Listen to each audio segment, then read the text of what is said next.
জাহাঙ্গীরনগর বিশ্ববিদ্যালয় বাংলা বিষয় থেকে বি ইউনিটে মোট 20টি প্রশ্ন এসে থাকে। আমরা এখানে দেখেছি 2024-25 সেশনে জাহাঙ্গীরনগর বিশ্ববিদ্যালয় বাংলা থেকে কোন টপিক থেকে কতটি প্রশ্ন এসেছে।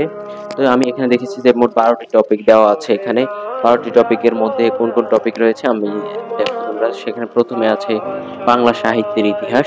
বাংলা সাহিত্যের ইতিহাস থেকে মোট 3টি প্রশ্ন এসেছে। এরপরে গদ্য উক্তি, অর্থাৎ কোনো গদ্যের মধ্যে যদি কোনো নির্দিষ্ট চরিত্রের উক্তি থাকে তো সেখান থেকে হচ্ছে একটি প্রশ্ন এসেছে। কবি ও লেখক পরিচিতি, মোট 4টি প্রশ্ন এসেছে। এখানে থাকতে পারে কবির জন্মসাল, এরপরে হচ্ছে বা লেখকের জন্মসাল, তার লেখনী, এই ধরনের থেকে হচ্ছে 4টি প্রশ্ন এসেছে। এবং পদ্য থেকে সরাসরি 3টি প্রশ্ন এসেছে, অর্থাৎ কবিতা অংশের মধ্যে যে তথ্য দেওয়া আছে সেখান থেকে 3টি প্রশ্ন এসেছে। এরপরে ছদ্মনাম ও উপাধি, লেখক বা কবির ছদ্মনাম এবং উপাধি থেকে প্রশ্ন এসেছে। এরপরে ব্যাকরণ অংশে হচ্ছে তোমার বিরোচন থেকে, সমার্থক শব্দ থেকে 2টো এসেছে।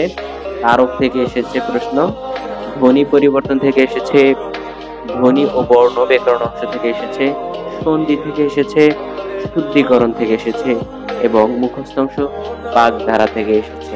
মোট 12টি টপিকে 20টি প্রশ্ন এসেছে জাহাঙ্গীরনগর বিশ্ববিদ্যালয় বি ইউনিটে বাংলা বিষয়ে 2024-25 সেশনে।